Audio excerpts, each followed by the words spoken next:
হঠাৎ হঠাৎ পথে ঘাটে বন্ধু শাহেদের সাথে দেখা হয়ে যায়। যখনই দেখা হয় কিছু বলার আগেই শাহেদ অসম্ভব ব্যস্ততার ভান করে বলে, তুই একটু দাঁড়া, আমি রাস্তার ওপারে লোকটাকে বিদায় করে এক্ষুনি আসছি, তোর সাথে অনেক গল্প আছে। শাহেদ আমাকে যেখানে রেখে গিয়েছিল ঠিক একই জায়গায় ঘন্টার পর ঘন্টা দাঁড়িয়ে আমি শাহেদের গল্পের জন্য অপেক্ষা করি। শাহেদ আর আসে না, আমার ফোনও ধরে না।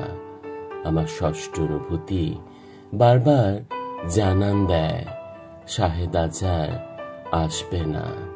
তবুও কেন এক না শোনা গল্পের আশায় ঠায় দাঁড়িয়ে আমি কেন যে শাহেদের অপেক্ষা করি আমি জানি না, সত্যিই জানি না।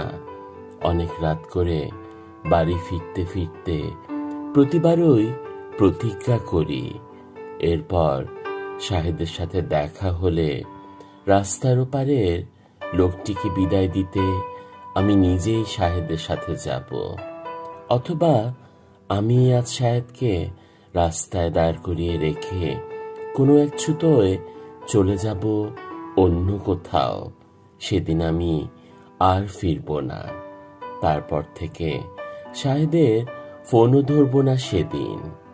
আমি পারি না, হয়তো সারা জীবন কখনোই পারবো না।